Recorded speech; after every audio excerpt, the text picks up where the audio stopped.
Welcome to Elevate, the podcast where we dissect exceptional achievers who are consistently raising the bar personally and professionally to produce extraordinary results in investment real estate and ultimately in their lives. Now here's your host, Tyler Chesser. Elevate Nation, welcome back. This is Tyler Chesser. I'm so thankful to have you here, and I'm so thankful to be sitting here with Dr. Brad Calobrace. How are you, sir? Great. Thank you very much. Thank you, Tyler, for coming. Absolutely. Well, thank you for letting us in your beautiful building here and for having us. And I want to welcome Elevate Nation back because we're taking it to another level today. I have no doubt about that. Our conversation, just very briefly, I have no doubt this is going to be a dynamic conversation well, I hope so. today. Yeah. I hope so. Well, that's what we're looking to do is we're looking to identify and apply how the best of the best raise the bar, personally, professionally, and beyond. And the thing about you, and we're going to dive into that here shortly, is that you're somebody who's seeking excellence. You've sought after excellence for decades, and you've attained that, and you continue to push that bar. So I think that's why it's really kind of you're a perfect person for this conversation. So I'm really looking forward to that. And, this is a masterclass for leaders and for those who are looking to achieve uncommon results and purposeful outcomes. And a lot of what we talk about is real estate, and really it's through kind of personal development, personal growth, and pushing beyond those limits as we talked about. And I want to remind Elevate Nation, if you are appreciating what we're doing, we would appreciate if you subscribed, if you gave us a rating and a review. It certainly would help us. Our goal is to reach millions of people with this message. And I know you know this, but there's millions of people out there who are just tolerating their life and they're not willing to do what it takes to get to that next level. So what we're going to do today is we're going to show them exactly how to do that through the experience of you. And so I want to introduce everybody to Dr. Calobrace. He is a graduate of Indiana University Medical School and completed residencies in both general surgery and plastic surgery at the University of Southern California in Los Angeles. Subsequently, he completed a cosmetic and breast surgery fellowship with Dr. G. Patrick Maxwell and began practice in Louisville, Kentucky in 1997. I know. Does that feel weird? 22, 23 years That's ago. why I say decades, but it's probably gone by pretty quickly, huh? Yeah, it's fast. Yeah. Oh, it's fast. So yeah, absolutely. I think it's faster. Yeah. Well, you're a high paced guy, and you back a lot into a day, so I'm sure it seems much more than two. I've said I've lived already like 2 or 3 lifetimes. In how much I'm awake and the things I get done in a week. Well, and there's no excuse. I mean, a lot of people say, well, I can't do that because I don't have enough time, but you make it happen too. So I think I want to definitely dive into that. Yeah. So let me continue here because we have a lot, and I want to hear. I always like to hear about myself. So I know. It's fun, right? What's this? Yeah. Yeah. So he is a dual clinical faculty appointments with the Departments of Plastic Surgery and the University of Louisville and the University of Kentucky. Received teaching honors in 2007, 2011, 2014, 2015, 2016, and 2019. Let me just tell you, this is an accomplished individual and somebody that a lot of people look up to. So Dr. Calobrace is a board certified by the American Board of Plastic Surgery and a member of the American Society of Plastic Surgeons and American Society of Aesthetic Plastic Surgery. He has a thriving cosmetic surgery practice, which we are sitting in the beautiful headquarters of right now. Performing approximately 1,000 major cosmetic procedures each year, including facial surgery, body contouring, breast surgery, hair transplantation. Maybe I need some of that. I don't know. I wasn't going to say anything. I mean, some people tell me bald is beautiful. In fact, that's what my nieces tell me. Yeah. So, all right. That's exactly. So, my husband has no hair. Okay. He's bald too. You've met Ricardo before. So, yeah. Well, you know what? I've had a few people talk to me about the bald thing, and I just want to say Jeff Bezos. I'm just throwing out names here. I know, right? The Rock. Exactly. I don't know. Yeah. They're okay. They're okay. Well, I know. I felt bad because I do hair transplants, and I've done them for nearly 25 years now. And I still have at 56, I still have a full head of hair. So you feel a little guilty when you're talking to them. They say, you know what I mean? And I'm like, not really, but I can imagine. Well, all I can say is look at Michael Jordan. I mean, come on. I mean, the guy is the rocket. It's definitely not impairing their ability to be successful. It's absolutely right. And there's, I always joke. I say this tongue in cheek. I look at the studies and they say, well, bald men are seen as more powerful. So who knows? Well, there's a concept that the more testosterone you have too creates lack of hair on your head, but more hair maybe on your back. So, so it's much more like a beast, sort of a beastie sort of testosterone thing. Yeah. Interesting. Okay. So that tells you a lot. Yeah. So a lot about where this interview is going to go. Right. Exactly. We don't know where this is going to go. I know, right. I know it's going to be high level, but I want to finish up here. So he is considered one of the USA's leaders in the field of cosmetic breast surgery, performing at least 400 breast surgeries per year. And he's participated in multiple FDA clinical breast studies and has been a consultant and speaker for Allergan. Am I pronouncing that correctly? Mm-hmm. All right. Mentor and Sientra. Dr. Calabrace lectures essentially in the U.S. and internationally. I know he just got back from Australia, which we're both fond of. We're not fond of the jet lag, but other than that, you know, this is a world-renowned individual. And he's also an ASAPS visiting professor and recently won the Scott Spears Award for the best breast lecture in 2018. So Dr. Calabrace has hosted 4 Sientra preceptorships each year since 2014, where he performs live surgery to educate on pre-operative assessment, surgical approach, and post-operative care, where using shaped and round Sientra textured implants. He has also performed live surgeries at the 2009, 14, 16, and 2019 Atlanta Breast Symposium and has published extensively on the subject of aesthetic breast surgery. So, and I did live surgery in Russia last year too, and that was interesting. So we talked about what it's like to do live surgery in Russia. Well, I mean, the whole point of this is like, we're talking about somebody who is world renowned, you know, somebody who has, you've worked to get there. I know this hasn't come naturally. And so I do want to know, you know, I want to know the core of you. I want to know like what's deep down and like, tell me more about Dr. Calabrace behind this bio. Well, I think that, you know, what I think about is you think about success, you know, and how you define success. And some people define it financially. And they'll define it, you know, or through stature and power. You know, but there's a lot of ways to define success, and there's a lot of paths to get to be successful. You know, and I give lectures on business of plastic surgery and the business of surgery. And in that conversation, you know, I always tell the plastic surgeons not to compare themselves to me, because, you know, in business, you know, in life, you can't be great at everything, right? So whenever you're gonna be successful and try to be successful and really be the best at that area, whether it be an athlete or in business, something suffers on the other side of it, and your skill set somewhere else going to go down. Because if you try to be great at everything, it creates global mediocrity. You're no longer going to be expert because you can't. So for some people, maybe it's being father of the year, and maybe those responsibilities are how they judge their success, their children, everything else. And that's a highly admirable and a great way to define success. You know, you were describing all the things that I do in a year, and I travel, you know, internationally all the time, and I lecture, and I have a fellowship. I now have a fellowship. Plus I have the residents that come from University of Louisville and Kentucky. So I'm teaching all the time. I do preceptorships here. Last year I won the award for the best paper of 2018 in the Aesthetic Surgery Journals, which was one of our big plastic surgery journals. And you think, well, that's not being in the business of plastic surgery. And you're exactly right, because all those things that you just described, half of what my bio were all things that I don't make money at. I don't go and lecture for money. You do it for other reasons, you know. So you said I'm very highly acclaimed and successful. I am a key opinion leader around the world as it relates to breast. But that came without financial gains on the other side of it. And yet you can define that as one of the ways you would define my success. You know what I mean? So I think for people, as I talk to them about success, it is, if you're constantly searching for the next dollar, and that's how you're going to judge your success, then you're going to miss the big opportunities that lie ahead, right?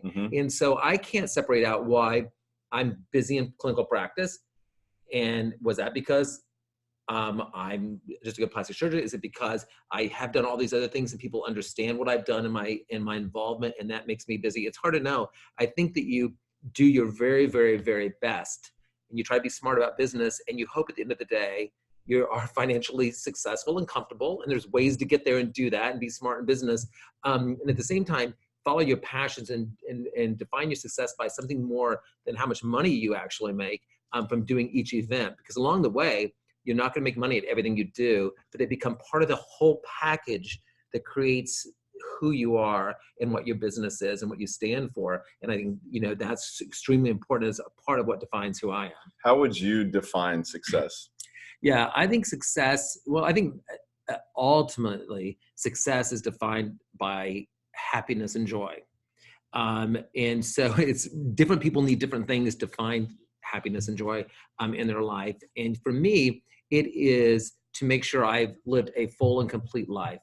right? And that I've done all that I can possibly do to, to deserve this life, and I've had a lot of privilege. I grew up in very humble, I tell my staff, I was like, I grew up in a trailer. I went to high school living in a mobile home, right? I know everybody's life. It's like, I didn't have this great success in front of me. Nobody was a doctor in my family. And so you find a path from that, out into what you do. And so in the process of it, you want to be happy. Reaching my goals has never created happiness for me, right? I think happiness is a byproduct of how you live your life, and how you live each day, and how you challenge yourself each day in order to reach those goals. And in reaching those goals, so you need goals because it's what drives you to the next place. But your happiness is going to be on how you live your daily life with your friends and your family and the people you care about, and how you treat your employees, and how you feel like you are in some way being productive and contributing, And so I have 20 years of fellows and residents and people I've taught and lectured, and who still contact me all the time. 2 days ago, I got a text from somebody from about 3 years ago, who said, if I haven't told you this recently, I love you because you taught me a superior pedicle. And he's faculty now at the Ohio State in plastic surgery, and he did a micro fellowship. And he teaches his residents and fellows now how to do those techniques for breast lifting for the breast cancer patients. They're important. And he just wanted to thank me for teaching him how to do those. Those are the things that, define for me my success. Yeah. I've touched, made an effect, an impact that lives beyond my own personal life. Seems like you're really driven by contribution at this point in your life. Would you say that's always been the case, or is that more of a recent? I know. I would think so. I've always been that kind of a person. I have deep faith. And so that's part of who I am. So philosophically, I would say that especially as I become more successful, out of Luke came the concept, in the statements, for those whom much is given, much is expected. Yes. Right. And so for the privileges that I have to give something back. I don't feel good about it if I don't give something back on the other side of it. So for my community, for my family, for my friends, for those around me and people I care about and love, and for my residents and my fellows, and for my colleagues from around the world, you're trying to do whatever you can to contribute back, to say, for all my successes, I feel like I have to pay it back. Like I have to make sure that it's not in vain, but that I understand that, I was, on the shoulders of giants along the way. I didn't do it by myself. Mm-hmm. There were teachers and educators along the way who make way less than I make today, who were building me in my way to my success by teaching me what they did. And they didn't have to make the highest dollar and everything else. And their contributions are part of my success today. Mm-hmm. And so I think it's important then from when I become successful is to never forget to then pay it back and to pay it down to those and do it. So that's why I live my whole life based on that philosophy. Well, and isn't it so interesting, you're always told as you grow up that giving is better than receiving. But as a child, you're like, well, wait a minute, I love Christmas morning. Mm-hmm. I love receiving, but it does seem like truly that secret, once you start to give and you start to get out of your own self and your own selfishness and these kind of things, your life starts to really kind of fall in place, and then success continues to compound on itself. Yeah, and it creates happiness and joy in your life and everything else. So it does, and I think in a way you don't do it because you're looking for your own happiness or joy.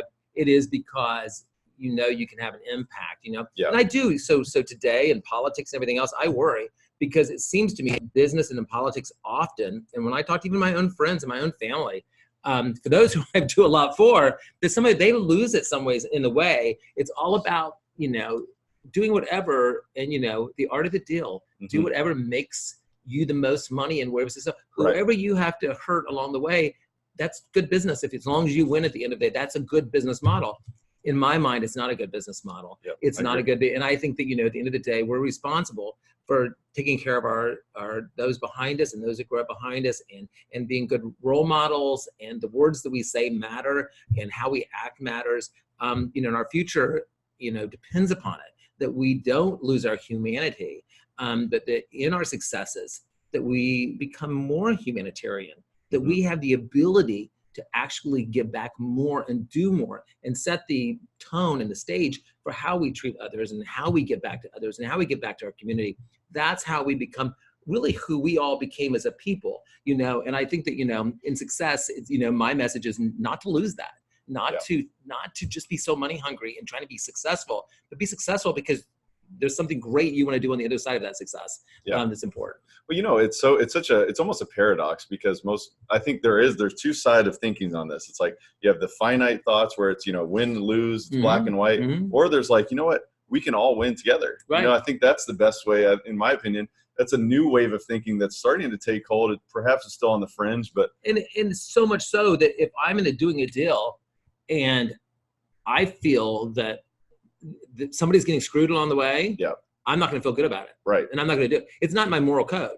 Right? Yeah. It's not in my moral code to do that. I need to make sure that it was a good deal, right? That everybody won in that situation, that this is really good for everybody. If I don't feel that way, then it's something I would step away from, because at the end of the day, if I am going to feel bad about it, right? It doesn't help me to screw somebody because I become more successful, right? Yeah. I've got to do it in a way that I feel really good about it along the way. And, I think the more we get that message out and make sure that, we teach others to do the same and to never lose our moral compass and our sense of humanity. That's what Elevate's all about. It's about helping other people, because I think, once you get to a certain point, you realize that, this is an infinite game. There's infinite opportunities if you share the information, if you share the access, if you share, the opportunities with other people. And it's not about putting other people down. It's about helping them grow. Yeah. So as we grow this business and this practice, which is very specific here, I think that, you can talk about competitors, right? And my idea is I don't even think about what my competition's doing. I say they're not my competitors, they're my colleagues, actually. They're plastic surgeons. So they're actually my colleagues, because people always refer to them as competitive. But in essence, it's don't worry about taking market share from them. Let them be busy. I don't care how busy my colleagues are, as long as I'm as busy as I want to be, right? Right. So grow the market. Don't try to take market from them, share market from them. Figure out how you can bring in new concepts, new ideas, new technologies, new techniques that nobody else is doing, so you can treat a whole set of patients you couldn't treat before, and or do such a great job of Newtox and Botox and fillers that everybody thinks this is the best thing in the world. Then they start asking, more and more people keep doing it. Look what happened to Botox. So in 1997, I brought Botox to Louisville, Kentucky in 97. 5 years before it was FDA approved for cosmetic uses. Look how much it's done today, right? Because guess what? It worked. And so, like, if I was fighting between me and two other people in town back in 1997 for what we thought Botox marketplace was, we would have been lost, because actually it's huge, and so everybody can do well. Now today, we do millions and millions of dollars in Botox and Newtox treatments for that. But at the end of the day, back at the beginning, it was because I brought something into Louisville that had never been here before, and it was new and it's different. And I think if you grow into something that is not being offered and not think of it as competition, and don't worry about what your competitors are doing.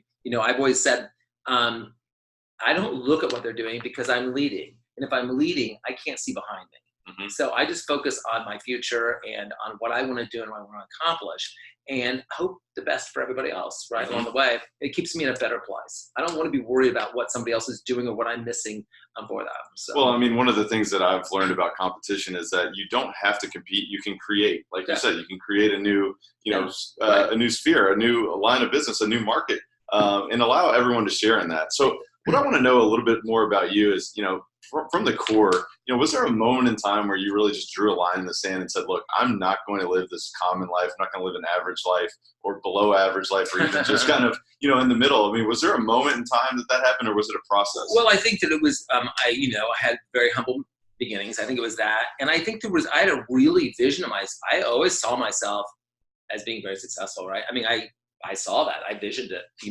I never thought that would be different, even though I don't even know why I thought that, because, my family was fine, but nobody was super successful. And, I just worked really hard. And I think I just knew, and my parents got divorced, and I was getting ready to start my high school. I was getting ready to start in 9th grade. And that shakes you up a little bit, right? Because now the whole structure of your family is different.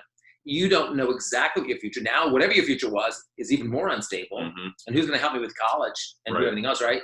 And then in that moment, I think I realized that, I was going to have to do it myself, right? There was no silver spoon coming my way. And the one thing that I had that really wasn't anything about me, it was a gift, was I had intelligence, right? And that's a gift because not everybody has intelligence, right? And has the level of intelligence. Because I always wanted to be a doctor since I was in first grade. So it was my whole life. But, that could have not come to fruition if I didn't have the, DNA to be able to do that. And I get the idea that, it takes that plus effort and working and everything else. My parents taught me really good work ethics. It's the best thing about both of my parents. They wanted me to do really well in school. And I also always had a job from the time I was 12 or 13, or maybe even before.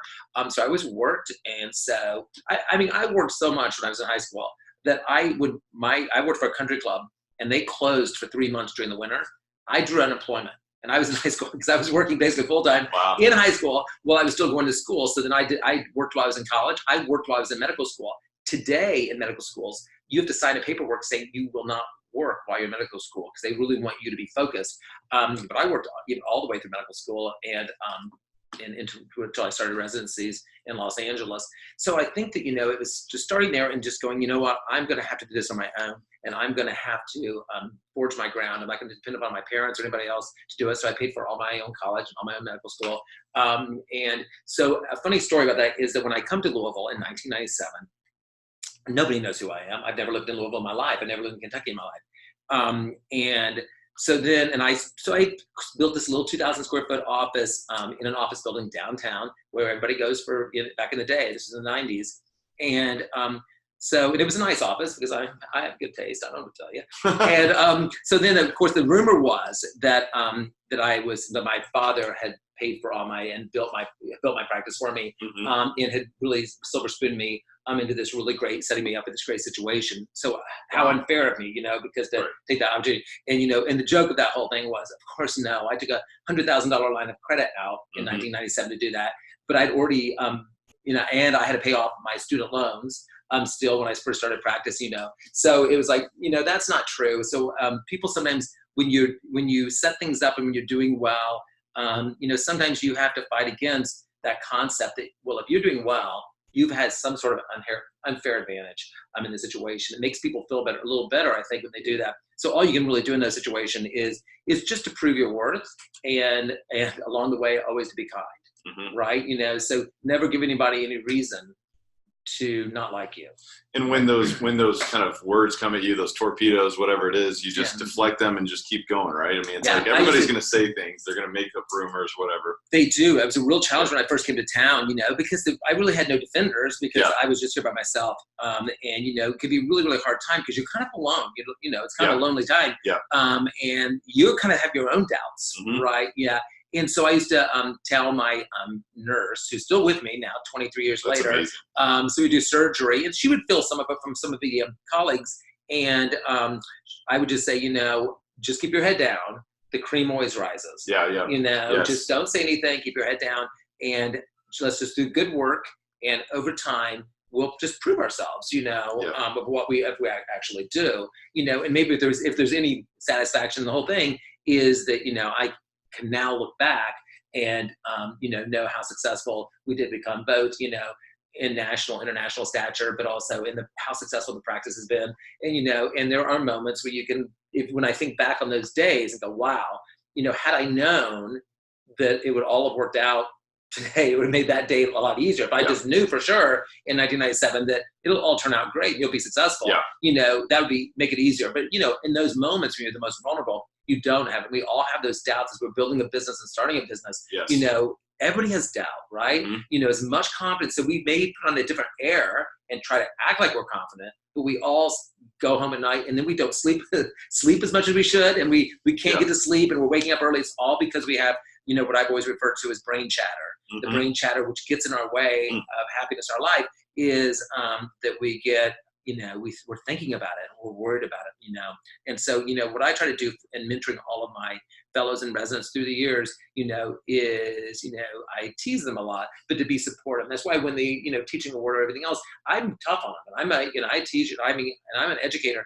At the same time, they know that they can fully trust me, that I have their back to make sure that, they're not taken advantage of, and today I have a lot of authority and power in the country and around, I can get them jobs and find them ways, and I can protect them, and so that they have, the best chance and the best opportunities, in front of them.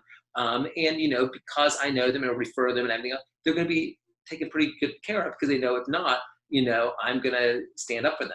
Right. I think that's really, really important. As when I was going through this, so did Dr. Maxwell and people I knew who would call me on the phone and give me the pep talks. I remember before I came to town, he said, you are, what Pat Maxwell, who I did my fellowship with back in '96, said, you are a superstar.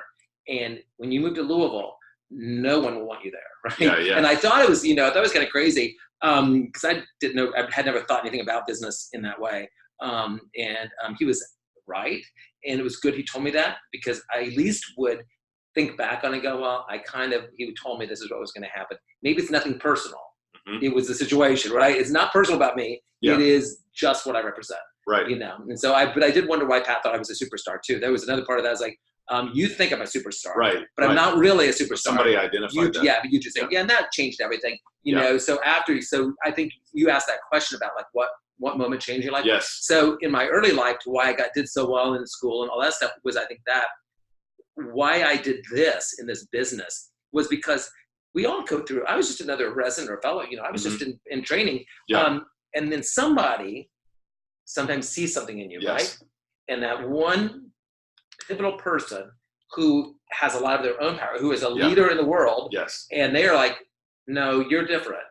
You have skill sets. You are different. You will be a superstar, which I think, makes you start to think, do I? Like, I could do this. I can really do this. And if nothing else, it gives you the confidence to put your head down and forge through. Absolutely. Because I don't want to disappoint him. Yes. He sees something. I'm like, okay, I better use what he sees. So what is funny is, when I think with this, so a couple, maybe say 3 years ago, he won the Dr. Hartramp award. It was the Atlanta breast meeting. So he had to give a lecture.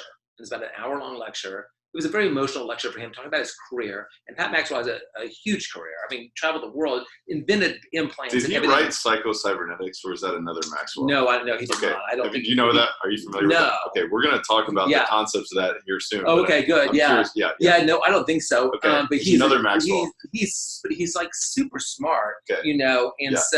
And so when he gave this lecture, he then just had a picture of all the fellows that he'd had on this whole thing. And he said, this has been a big part of my career, as he said, and what, just to train all these people. Very similar to how I feel today about my 23 years in it. And then the next picture of that slide was a picture of just me.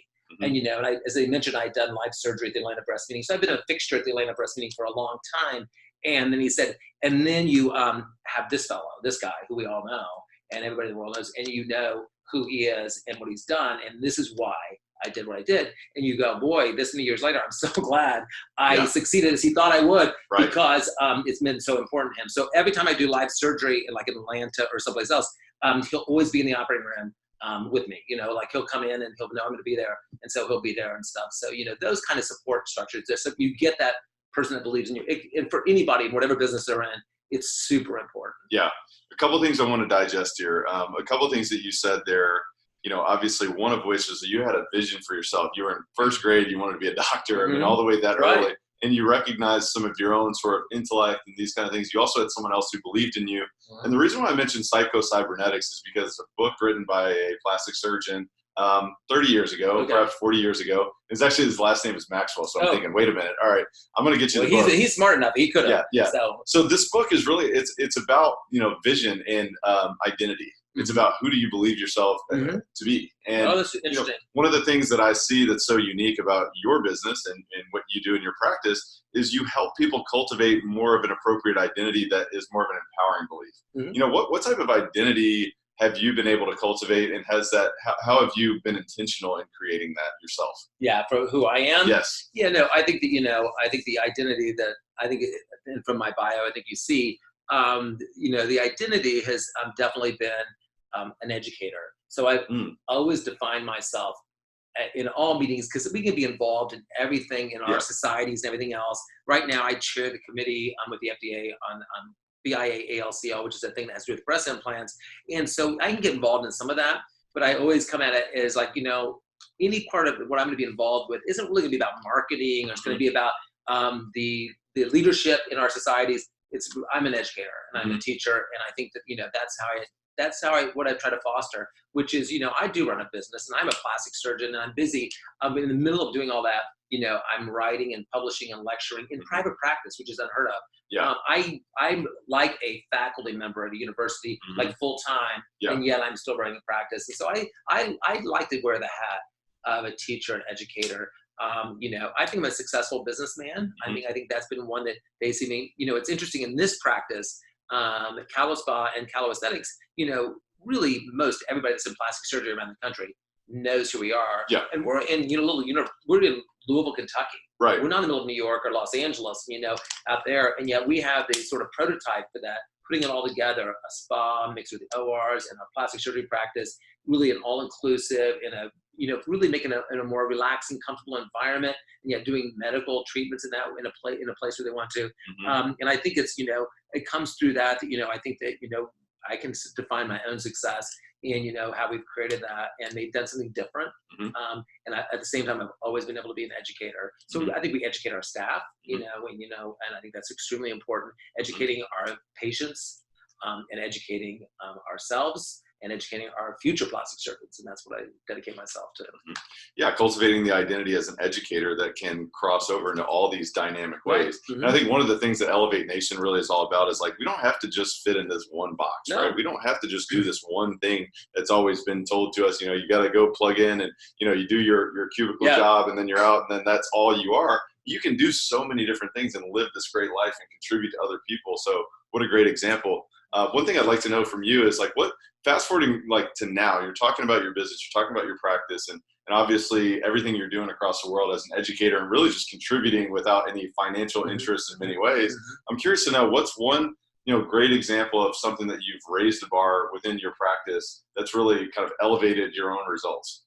Well, I think that, you get better at something when you teach it, right?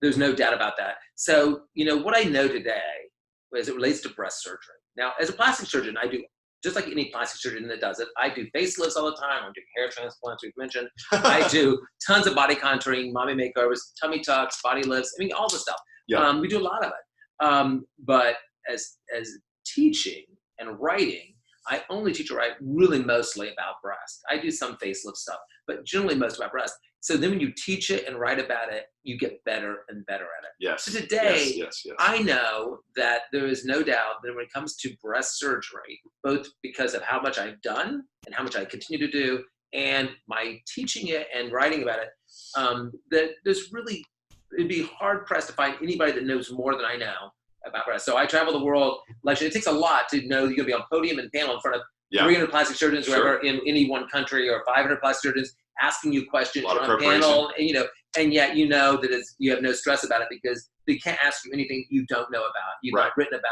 You have a paper. When I go to Australia 4 years ago, I was thinking, who's going to come listen to me? They don't even know who I am, right? And then you get there, and of course they all know who you are. They all know your papers, and they know what you've written. So they know me through what I've written and what I've talked about. And then this is a second visit, which was just a couple weeks ago. I gave 20 lectures there. I think that's made me great. So I think as much as I'd like to do so many things, I'm so involved as it relates to plastic surgery, in breast surgery, you're being the very, very best. And that's why people refer people from around the country for me to take care of, because you're just best at that. And I think it is important to have centers of excellence within anything. I don't think it would be just globally doing a little bit of everything. And you gotta, sort of hang everything on one or two things that you're really good at, and then everything else around it supports and surrounds that for it. But you need a draw for people. You need something to talk about. Yes. And something about you. If you say you're an expert, you can just say it. Or you gotta show it. But can you show it? And can you demonstrate it that I am an expert? Yeah. And more importantly, do you believe it? Do you get to that point? I think as you get older, and you've done it long enough, you go, I actually am an expert. And people say, do you get nervous for lecturing? Or like, what? No. That's what you do every day. every day of my life, Yeah. both teaching my residents or fellows. No, that's the easy. And when I do live surgery, a lot of plastic surgeons don't like to do surgery in front of plastic surgeons, I'm so used to it, but also what I do every day is plastic surgery. Getting up in front of a lecture or writing a chapter or writing a book, is harder because it's not what I do every day. Sure. Doing surgery in front of people and explaining what I'm doing is super, super easy. We're just finishing this weekend. We wrote a textbook for plastic surgery on breast surgery and breast lifting and implants. And so we're just finishing up, and it's going to be big. It's like 500 or 700 pages book. So it's a long book. So that's a big accomplishment. I think it sort of represents a little bit a lifelong of work and leading up to, something like that, which is a textbook.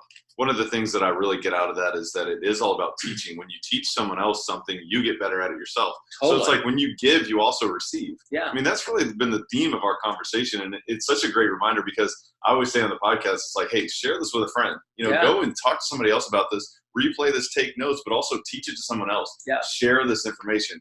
It's like we were talking about in the beginning. It's like you don't have to just take market share. You can create a new market share. Absolutely. And grow it, and then grow your own understanding, grow your own wisdom. There's a great book called Creating Magic.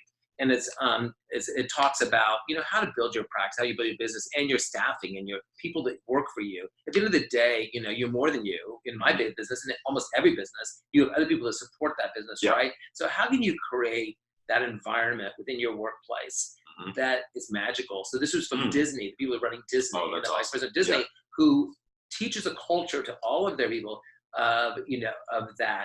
So that's why they're so kind and nice and neat, because they believe it and they it's sort of leading by example, right? Creating the magic within your own practice. And how do you do that? You can't be an ogre and not treat your team well, or demand a lot from them, and you're not doing it yourself, and want them to, and have them present to the public an image that's different than the one you're presenting to them, right? So if you want it to be a certain image to the public, then you're going to have to treat and act that way to the public, but also to your team as well, too. And people lose that a little bit. They get so driven on their success, but their success is their team, right? Yes. You're just one person in the game, and you can have the biggest vision in the world until you can have everybody around you with the same vision and the same attitude. It's really hard to create it.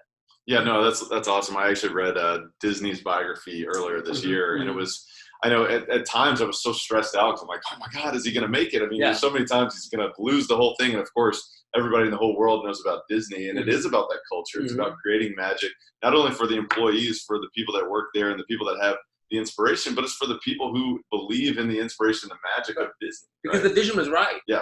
Right? And so it's hard to get there, right? Yes. But the vision has to be right. And sometimes the vision's not right. You may have failures along the way. Right. People that are going to go into business, if you're going to try to be successful, you're going to have to take chances. Yes. Right? And when you take chance and when you take risk is when you can reap the great rewards. Yeah. But you also can have failures. And most people that are big and have had, you see this big success, they started Microsoft or they started something. If you look back at their career, the first thing they did wasn't successful, right? They build up to it. It usually takes an average of 6 or 7 failures to get to the big one where it's successful. You go, oh, look at them. But no, they've had the failures along the way. So overnight success, right? So if you're not willing to take risks, right, then So I give a lecture and it says, the business of plastic surgery. Are you in it to win? Are you in it not to lose? Right? Are you, so are you the don't miss the boat sort of person? Or are you the don't sink the boat sort of person? Are you driving for a goal line with a clear sense in mind, and you're taking chances, you're proactive, it's all of those things, or are you just trying to be careful and cautious and you don't want any risk? Focus on the possibilities. Yeah, because at the end, to make it big and to be super successful, it took risk. Building this building. I was in Louisville, Kentucky. I was in my 10th year in practice. And I was in 3,000 square feet, which I thought was big, from my 2,000 square feet office to my 3,000. And then we go to this one, which is 16,000 square feet. Yeah. I went from 10 employees to 60 employees, right? Wow. There's risks. Yeah. And so I opened this practice and I redid this building in 1997. So what happened in 1998, 99 with the global crisis that occurred, financial crisis, and I had now all these employees. So I moved in here in 2007, in 2008, 9, when there was a global crisis, financial crisis, And, and so you have all these bills, you have all these employees, you have debts, you have your leases and all that stuff. And you're like, how am I going to make it through, this period of time? So you have to have a good vision and good business sense to know how to traverse some challenges along the way, because success is on the other side of it. Absolutely. But it's not always easy getting there. Tell me about a failure, because that's a great segue. Are you running the show? Because you're segueing me perfectly here. So tell me about a failure that's really that set you up for later success, perhaps that at the time was like, man, this is devastating. Well, I think there was a personal failure and maybe a professional failure. Personal failure was after being in a 19-year relationship that ended. And then you kind of go through it, you're in your residencies and you're in a relationship, and then you come into practice and you build the practice together, and it's a failure. And, and I think that, in the success, there can be a cost on the other side of it, right? And it makes you have to reassess, how did I get to this place? I mean, I dedicated my whole life to being in that relationship, and then it failed. And there's a lot of blame that goes around for that. But, I tried my very best to absolutely own my own piece of that for it, because, you get busy in practice, relationships change, and a lot happens along the way. And so it dedicated you. So now I am remarried and in a relationship, and that it has to be different this time, right? And so I have to take care of the relationship. It's not just about the business now. Maybe it's because I'm getting older. So I think it set me up more for being successful personally, because I get it now. And I reshaped your priorities. And the energy I'm going to need to do. I when I had that relationship breakup, I went to a counselor for the first time in my life, right? And she was like, and we were going through financial crisis. It all happened at the same time. Oh my God. I had personal crisis and financial crisis. It all happens together. Yeah, exactly. And she said, you know what? You and you're my only client that you've never ever brought up money or your practice or your business at all. She knew exactly what I was. And she said, clearly I know that you, business-wise, financial-wise, you can control that completely. You put everything into that, know it well. She goes, but personal life is different, right? She says we have an intellectual mind and we have an emotional mind, right? Each one. And she encouraged me to use my wise mind, which actually balances the two of those. So I think that did shape me a little bit. And I think that coming into this town, I was relatively a superstar resident. I always did well. I was at the top of my class. I did great residencies. I did a fellowship after I did general surgery, plastic surgery, I did a fellowship. I did all my training. I didn't cut any corners. Was the top. And then you come to town. And then, as I mentioned before, then you're not a superstar anymore, because, they would rather see you not succeed. And you hear all these things about who you are. Right. You're like, that's not who I am. But they say, they try to define you in a way, right? Isn't that interesting how it's like you're an up and comer and everybody's cheering you on, and then you're there and it's like, oh no, you're not gonna happen. Wait a minute, that's not gonna happen to you. Right, no, I know. And and maybe it wouldn't have happened, but it does make you dig your heels into the sand. It wasn't easy, right? So you're like, okay, I can't just float in here and be the superstar anymore, right? I have to start back at ground zero, as if I never was the superstar intern or resident along the way, and reprove myself all over again. I said, how many times am I going to have to do that? I remember saying that. Like, am I going to have to go back and reprove who I am and what kind of surgeon I am and what my moral compass is, and you do. So it does, that failure, that sort of sense of failure coming into it and not being the superstar anymore, did set me up for success, because it did give me something that I had to do, which was regain my belief in myself and another's belief in me, to understand who I am. It's a really horrible thought to have people think of you in a certain way that's based on something that's absolutely not at all true about anything about you. In some ways, when you're in business or when you're in a successful business and you're elevated, there's always going to be that. There's going to be some nice touch there, by the way. Some level, thank you. Some level of it all that you're going to have to accept. There are going to be some people who are not going to like you. But they usually don't even know you. They don't like who you are. Or what you've done. They don't like the concept of who you are. And maybe they don't like plastic surgery or cosmetic surgery. Maybe they don't like my success. Maybe they don't like how I market. Maybe they don't like anything, or my personal life. There's a lot of reasons why somebody, may choose, and you have to come to some acceptance of that, and know who you are and really know it. And so I think, in the business sense, I had to remember who I am, and I would go, no, that's not who I am. I mean, what? And but it did force me to push forward and want to prove that, I could make it again and I could prove myself again and be successful. And so I think in a way, and it did me a favor, right? Because it did really put that sort of energy into me to do it. Maybe now I need to figure out how to back it off a little bit, right? Yeah. Because I'm still driving forward. I mean, I will even family will say, "Oh my God, have you not done enough? Right, have you not done right. enough? Have you not written enough, talked enough, lectured enough, taught enough, built enough? Go rest." Right. Exactly. Well, that's what Elevate's all about. I mean, most of our people are A players. I mean, we're driving. We're always pushing. We're pushing the envelope. And I think one of the things that you mentioned there was when you were having a discussion with your therapist about, I've got two minds here. I've got the emotional mind. I've got the intelligent mind. And, I'm compartmentalizing. I've got all my business is in order. All these things are going great. Business is growing. Practice is doing well. But, my relationships are struggling. And one thing I know that a book that I know that you've read, and I think I've read myself, is Positive Intelligence. Yeah, right. And how'd you know I read that? Oh, well, Katie told me about it, my fiance. Yeah, exactly. So we got our saboteurs and all. Yeah. So I actually want to talk about that because sometimes the reason why we talk a lot about mindset and psychology is because it seeps into business. I mean, what type of saboteurs do you have to contend with on a daily basis? Yeah, my own personal ones. Yeah. Yeah. Perfectionist. Yes. Yes. It could be a real saboteur for you. And I think for me, it's that. It is the need to, keep exceeding and being successful. And it can be a saboteur, right? It gets in your way in some ways, for that. So, I have to work on that, we all have them, and to get to a better place, you have to identify them. Yep. And be aware of them. And this is a great book because it also helps us to understand each other. Because if you're working with somebody else and maybe you have a different style, understanding who their saboteurs are, right? Yes. Whether it be passive aggressive or, how they manage and deal with these issues helps you to understand them. We don't have to all deal with things exactly the same way and both of them be okay.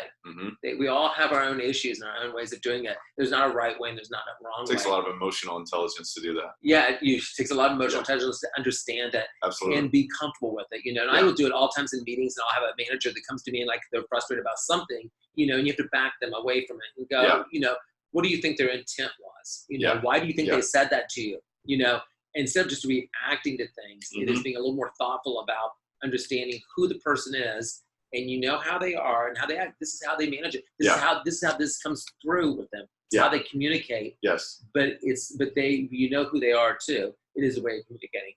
We all should be better at dealing with our saboteurs, but it's not so easy. Well, it's a universal human condition. We all have saboteurs. They may be different at any point in time. Yeah. We all have to judge, right? We judge ourselves. We judge others. For sure. And that's something, I think once you start to just become aware, it's like the first step is awareness of, we've got these things that are trying to control our mind. Yeah. But then you can say, look, I'm in control. Yeah. My empowering thoughts are in control. Yeah. You're always going to have to deal with that. But if you can kind of take that next step. So it's such an interesting book. The judge is a horrible one. The judging, because we're always are trying to judge ourselves and measure ourselves to everybody else, right? And we're judging them, trying to put them in a place, where you're going to feel more comfortable with them. And it's really, really a struggle, and part of being successful, is understanding those things. I do believe all people that are thinking about, would be listening to this and are thinking about how am I going to become successful, right? Yeah. They should start by first reading some books. Totally agree. They need to understand what is in front of them. Yes. And what they're going to deal with, because the more you know that in the front and become smarter about it and thinking about it, the better you're going to be at leading a team to a successful place. Leaders are readers. So leaders are readers. And so I spent some time doing the executive MBA stuff. You do during week periods of time. We're doing it for an executive thing at Harvard. And so, when you spend some time with them and start to learn, things that I knew nothing about, right? It's really enlightening, and it really opens up your whole mind to even be better. Yep. So I think, I love, there's a book called The Rockefeller Habits. Oh yeah. Really, really, really great. In sort of more practical things you can do in the office to structurally set for yourself, your weekly goals, your monthly goals, your yearly goals, your 5-year goals. How are you going to do that? How are you structurally going to see that? They always say, in order to know the beginning, you have to know the end. So what are your outcomes? What is your outcome? What are you trying to get to? Now let me go back and say, now what do I need to start? What are my steps to get there? Yes. So I think that, those ideas are really, really important, and putting together the team that can help you do that, because nobody can do it alone. you're speaking our language with Rockefeller. You're talking about a real estate magnate. Oh yeah, real estate, right? Yeah. So definitely want to know, about habits. I mean, the segues are phenomenal. I mean, you want to be my guest host from now on. I will do. Yeah, exactly. We'll do that. Yeah. So that'd be great. But I do want to know about your habits. I mean, what are some habits that are integral towards your success? Because I know you're a visual guy. Yeah, I don't sleep a lot, but I think you should sleep a lot. So I'm going to say that's my bad habit. Okay. But I think like many successful people that I know, I get up early. Yep. So I wake up, this morning was at 4 a.m. And I would say 4 a.m. 4:30 would be the latest I ever wake up. So 4 a.m. And I work out every day with a trainer for an hour from 6 to 7. And then I have breakfast. After that, after I've showered. What type of breakfast do you normally have? So I have the same thing every day during the week, which is 4 eggs, which is only one with yolk. Okay. And the other 3 are with just whites. So it's 4 whites and 1 yolk, and a cup of coffee. Love it. That is how I start. That's my breakfast. And so I'm pretty structured that way. Mm-hmm. And then I start surgery at 8 o'clock or office hours or meetings, and then office hours. So in a way that's very structured while I'm here. And I think, a pattern and structure. So I think that mornings are a good time when your mind has got less clutter. You've decluttered at night. Yes. That you can be more energized and thoughtful in thinking about things. So whether you're planning or you're just doing work that you need to get done, I think it's a great time to do it. Matter of fact, if I didn't work so early, I would love to work out more like at 8. So I really had about 4 hours to do it. But one day this week, I woke up at 12:30 in the morning. So I went to bed at 8 and woke up at 12:30. So I didn't get quite enough sleep, but I had then from 12:30 till 6 to work on things. I'm finishing the book and writing articles for journals and stuff. And so there was just work to do. But I don't think you want to do a whole life of doing that. But there's moments when you have to sort of get some work done and do that. So, but at nighttime, I don't work. Mm-hmm. So in other words, when I'm done with work here this evening, my sister-in-law's in town, so we're going to go to dinner. We'll do that. We'll come home and I'll maybe watch some TV or talk or read a book or something, and then go to bed. So you can't work all the time. Yes. Right. So, nobody's really awake most of when I get up. Right. So it's time when I'm not interfering with somebody else's life. I'm doing it on my own.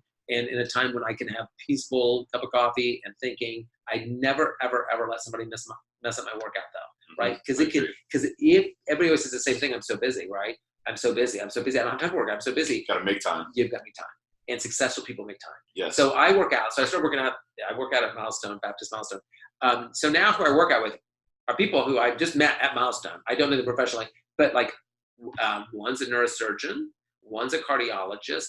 I work out with 2 or 3 back surgeons or orthopedic surgeons, an oral surgeon, 2 oral surgeons, successful people. Yeah. And they're all up at 6 a.m. with me. Absolutely. Right? You know what I'm saying? Clue, is there a clue there? I think. Yeah, I know, right? Yeah. Is the successful people get up early.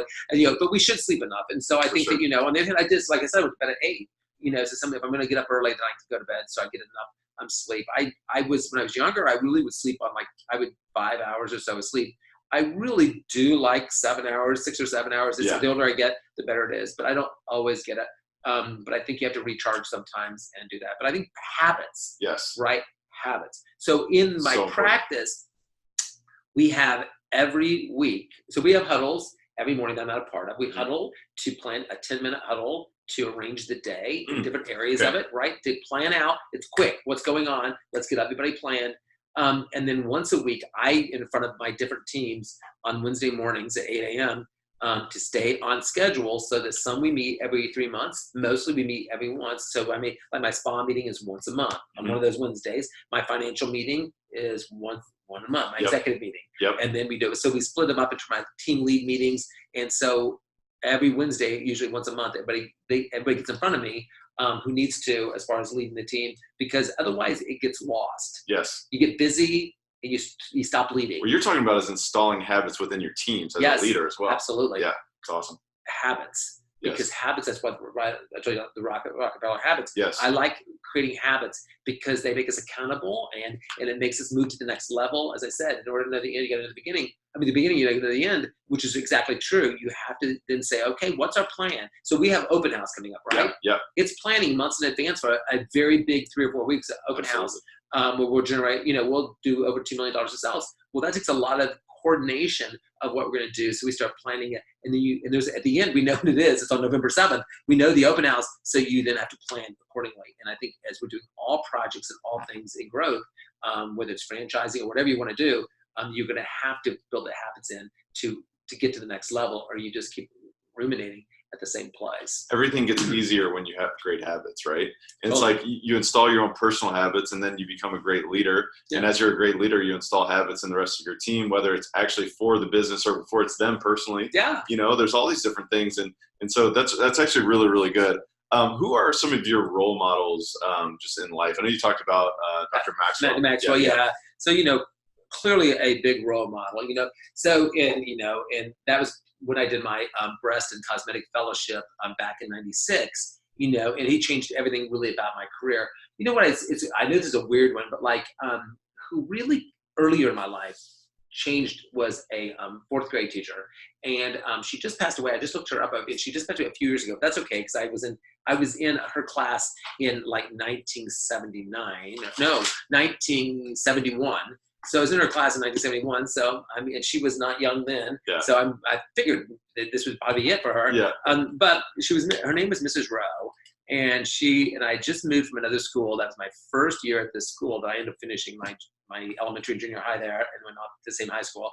And it's just somebody. So it has to be somebody believing in you, right? Yeah. So I was in the school for part-time the year before, and they put me because I was only there for 6 months. They put me in the middle group. Like, you have the smart people, and you have the people that are struggling, and then you have the middle group. So they put me in the middle group, which I'd have been in the middle group before in my life, but I was in the middle group until I finished at that school. I felt like I wasn't the smartest person in the room, right? For sure. Why wouldn't I not think that, And I think that the school I came from to that school, I probably was behind. So then I go to 4th grade. I'm in a new school, in a new town. And all of a sudden, she would let me do my books by myself. So whatever she saw me like, oh no, you're right. So it's getting your belief, right? Right. So I did my math book. So I finished my math book in November of that year, as I recall. I would do the timetables. I knew them so well, so I would be the one flipping the cards for the rest of the classmates so that I wasn't guessing all the time. And she would then maybe do science projects by myself. And it just takes a person to sort of turn it on for you, right? Yeah. So, because of that, then I did have belief in myself. And then I went through all of the rest of my career, even through college, never get anything but an A, awesome. In anything, yeah. Right? And I think it was because she was like, of course, you're smart. She helped cultivate an identity of excellence. An identity like, you are going to do this. You're smart to do this on your own. You don't even hardly need me. Yeah. You can do that book on your own. You do it. And, whether that's true or not, you start to have self-belief. And everybody has greatness within them. Does someone else believe it? Do you believe it yourself? Yeah. And greatness in what? Some people it's drawing. Yeah. Right? There's an artist. I know I'm a plastic surgeon. You think I could draw? No, I can't. And I see other people that just immediately. I appreciate art, but I can't do anything. And the ability to be great in music or great in art, it's such a talent, such a gift, and I think in some ways being a great student is kind of the same way. You're gifted with certain things that, you don't, they're gifts. When I graduated from a general surgery residency, I did say that, and I had to give it like a little talk. And I said, some things are my hard work and some things are just gifts. Yeah. I've tried to take that gift, and use it to its best that I can. But sometimes gifts are just gifts. Mm-hmm. You got to just say thank you. And I'm very, very lucky. And those are the blessings you get that help you to cultivate. We all have them. And as you said just a second ago, we all have them. We have things special. How do you show someone else that you see a gift within them? Is there a way, and give us an example perhaps of something recent you've done? Well, we do it all the time with our residents and our fellows. Because what a gift for someone to do that for you, right? Yeah, right. And so I just have a resident who's just graduating, Dr. Engineer. What was great about Dr. Engineer, which was he'd already been in practice for 7 years. in hand surgery, got this opportunity to come back to Louisville from Las Vegas and do a plastic surgery residency. He always wanted to be a plastic surgeon. And so this opportunity opened up for him. He had to close his practice, make less money for 3 years of a residency to do it. It's hard to do when it's all flowing along, but it's something you really want to do. And now it's over. He's just, finishing there, and so so me and Dr. Salzman, who's another plastic surgeon in town, always every year together, take the residents that are graduating out to dinner. As we did that. And then he was doing a little research project with me, and he presented it at our Plastic Surgery Society meeting here. And you start to build in them the things you see in them. You start to cultivate in them who they're going to be as a plastic surgeon. You try to open doors for them, have them start thinking about doing research, doing things because they're going to be good. And he's really, really great. And so when you see that, you try to make sure they understand, just as Pat Maxwell did to me, that, and all my staff like him so much, that we see something great in them. And they should continue down that way, path. And I think we try to do that a lot. So I get the great opportunity because I have students all the time that we can do that with, and you just try to do it. Then my sister is, going through some stuff at work, right? She's been there forever. She's fantastic. She's gotten 5s and all of her evaluations always. She has a new manager where now all of a sudden the manager's like giving her like 3s, on things that would drive her crazy. And I'm like, Michelle, you've had 28 years doing this, it's a manager. This could be about the manager more than it's about you. Yep. And I said, so where is your belief in who you are? How can you let one person waver that belief in who I know you are and who you know you are? There's a researcher who lectures a lot now by the name of Brene Brown. And Brene, right? Yeah. And talks about vulnerability. Yes, absolutely. Right? Great YouTube video, 35 million views. Right. Yeah, so TED Talk, I'm sorry. And TED Talks, and Brene's great. And she talks about, the bravery in us, right? And the brave heart and vulnerability. Yes. And the vulnerability, isn't a weakness. It's actually a strength, right? And all creativity, all intelligence, all things great are born out of vulnerability, right? And that you can't, and the point with my sister, which was, and you can't let other people define you. And she says, the old great speech from Roosevelt, which is like in the ring, if you're not in the ring, right? In the arena, if you're not in the arena, if you're not in the, you have no right. Absolutely. If you're not in the fight with me, you have no right to then criticize me. Yes. And what you say about me doesn't matter. So I gave my sister those podcasts, everything else. Yeah. I mean, so even in my own family, you try to build it back up and say, you see somebody's wavering and sort of judging themselves and or doubting themselves. And, so you step in and go, no, listen, let's get back to who you are. Yeah. Let's get you re-strengthened. And we should all do that when we find times, whether it be your faith or going to people that are motivation or people that have ideas to remind you that, who you are. Because when it gets tough, you're going to sometimes feel like you're on your own, and you have those resources. If it's not family and friends, it's other things that can guide you through books and reading and learning. And through that, you become stronger to get through the tough times. A judge of who you are is never how you act to other people and how you are when things are great, right? It's when times get tough.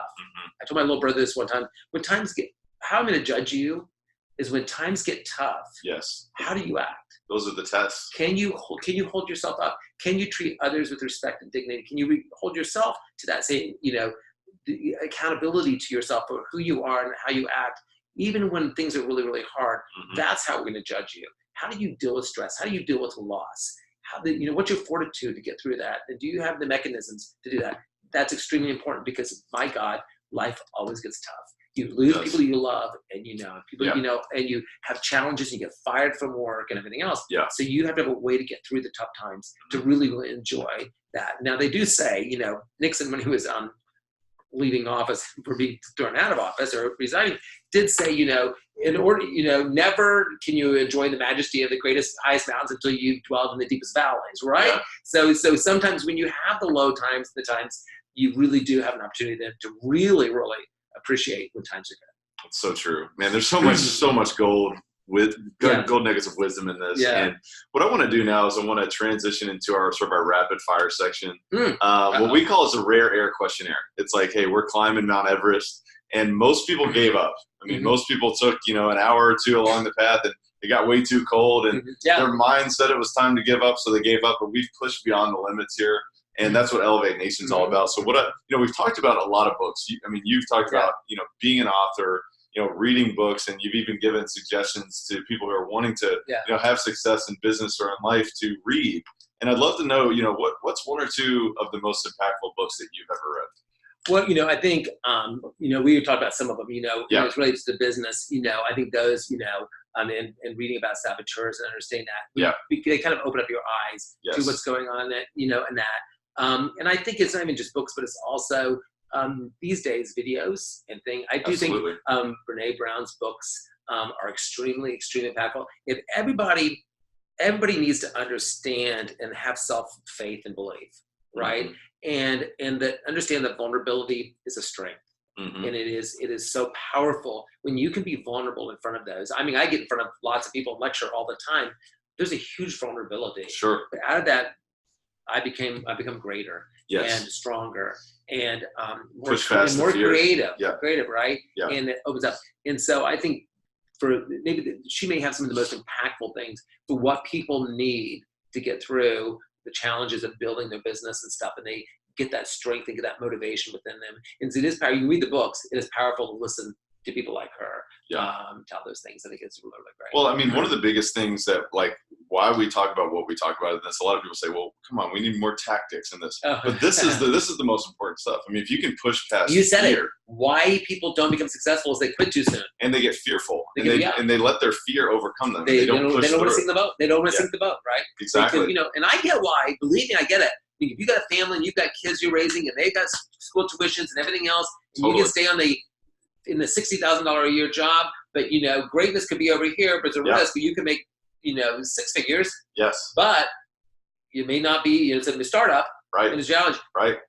Can you take that risk? And I get why people stay safe. Yeah. But if they want to be successful, they're going to have to take risks. One of the things that I love so much is Tony Robbins. He talks about where focus goes, energy flows. Right? Oh, right. So if you're focusing on, if I do this and all the bad things could happen, well, then it's probably going to happen, right? So let's focus on prophecy, right? Exactly. Yeah, you have a vision and a belief is super important, right? Absolutely. A belief in the vision of what you really, really want to do. I mean, a deep-hearted, full belief in that becomes extremely important because you have to know. But at times, here's the real challenge. Maybe your vision's not right. Yes. And maybe it's not correct. So maybe the failure is telling you something that you need to know. Exactly. You need to listen. So if you're trying to, this is a very concrete example. Yeah. If you've got a great idea and a great business model and a great suggestion, and you try to go out and get your angel investors and you get your investors and nobody thinks your idea is great. Right. And nobody will put any money in it. It's a clue. Don't put your own money in it. Yeah, absolutely. Don't go take all your retirement plan and put it away and foreclose, get your house foreclosed on. Yeah. Right? And double mortgage it all because it may not be a good vision. Yeah. So that's why you get investors, because you're testing your vision, right? You're testing it to make sure it's right. So I think that's an important lesson. You have to make sure your vision's right. Don't just blindly go into something. Test it. Check with people. Test it through getting financing. That's really good. Yeah. A lot of our listeners are real estate syndicators, and that's a great reminder. It's like, test your vision. Look, we're talking about business plans. You're going to acquire a large multifamily asset or, an office asset or whatever it may be. It's like, all right, well, if the investors are not coming to the door, you might need to rethink this deal. I have from a financial, it's thinking about real estate and everything else, and financially, how I live my life is I don't like debt. Yeah. I don't like there being a chance that I could end up upside down financially, right? Sure. So when I say take risks, measured risks. Absolutely. Right? Because, so the first thing I did when I started making money is I paid off my car, I paid off my student loans, and I paid off my house. That's awesome. Right? I'm going to pay those up. So today, and then, then I had this building and the financial crisis happened, the global financial crisis, and in 2007. So guess what? So once we kind of went through those waters, then I'm not paying off every lease I have, paying off every debt. Up until this year, I paid off this building. That's awesome. It's a large, expensive building. Yeah. And so I have, I have lots of properties. So to talk about, you guys do a lot on real estate. So I have properties in Florida, a lot in Miami area, and then here in town, and then of course this building. But this building, so my accountant, Margaret Anderson, said one time many years ago before I bought this building, she, what can I do? I was making money. I didn't really know where to invest it. How should I put in the stock market? Right. And she's like, well, I buy a building. She goes, because guess what? You'll be the best renter right? Because you're going to actually pay your rent For and everything sure. else. Yeah. So it was Pay the best yourself. thing I did, because now here, this was probably 12 years ago. 12 years later, I own a $8 million building, $7 million building that's all paid for, and I paid for it through the practice. And plus you have the tax advantages and all that is a huge asset I have. Yes. So start at home with your investments. And then try to I know people leverage money and everything else. It can be important, but never leverage so much. It's good to use other people's money. And but never leverage never so much that you become upside down. In that. You want to keep your home, and you want to be secure, and you want to be able to, if you have family, manage to take care of them. So you have to measure your risks, and that's extremely important. Just haphazardly doing it and putting everything on the line for a dream or a vision, and it may be still the right vision, but it may take 10 times as much money as you just put down, and it fails because you run out of money too soon, right? We like leverage when it comes to appreciating cash flowing assets. Absolutely. If you have to, and if you're looking at a liability, that's a total different game plan. So debt can be one of the greatest weapons that you have, and it can also be one of the most dangerous weapons that you have. So I love that you said that. No, I think it's really, really important. You have to measure through that, and if there's ever a place where you have to leverage that, and it's in the real estate business, and it's in that, because you don't have to pay it for all each time. Right. You take a certain percentage of it is all you really need to have. Probably enough so you don't pay insurances and stuff on it, and then, you're going to leverage it either to make more money and then flip it or sell it, or it becomes a revenue stream for you for the future, to sort of provide income for future investments, and you can start building on it. And there's currently with our tax laws, there's no better place to be than to be basically an investor. If that's your investor status, the write-offs that you get, the ability to appreciate your depreciations on your each tax year is so much greater than it is for me, who still makes most of my money by being on an earned income basis. Where you don't so you have to delay those depreciations, other things, until after you sell the property. That's what a lot of our listeners do as well, is we help high income individuals, take care of that tax issue that they have. You know what I mean? So that's a really good thing that you brought up there. But so what I want to do, I'd love to know, we've talked about so many different things on how you elevate your life on a daily basis, how you elevate others on a daily basis. But I want to wrap it up with those two questions. How do you elevate your life on a daily basis? What's one kind of shining example that we haven't discussed in our talk today yet? I got married. Yep. Okay. Right. That was your better half is elevating you in that way, right? Yeah. I think so. And I think that as you find yourself, I'm in my, in my other side of my 50s. I think you do have to assess, how do you find balance, and, so I try to do all the right practices, and I'm just so structured, and it is what it is. But, you sometimes have to sit back and say, I've done well. This has all worked, right? And, I'm going to find balance within it. I'm in a great place in my career where, people, respect me and know who I am, around the world as it relates to plastic surgery. I'm a key opinion leader as it relates to breast surgery. And this practice is, it's paid off and it's successful and all those things. So then it's like making sure that as I move, at some point in time I have to retire, right? I'm going to have to do something, right? Maybe. Maybe. But, in doing it all, so making sure I have a great plan for that transition, and that it's all in a happy way. In a thought way. We all have lots of gifts in us and things we can do too. So, I'll always continue to work in a way, but making sure that I take time to have my personal life, time with my family, my friends. I was very close to my grandmother. She passed away a year and a half ago or 2 years ago. And I was so happy that I spent all that time that I did through all those years, still being so close to her. So never losing track, of being, I'm a really, really, really good brother and son. I can tell that. And friend and husband. And those are probably my 4 top jobs I've had to do, and maybe grandson too for my grandparents. Being good, I'm very close to all of my family. I stay close to all my friends, and so I don't lose that.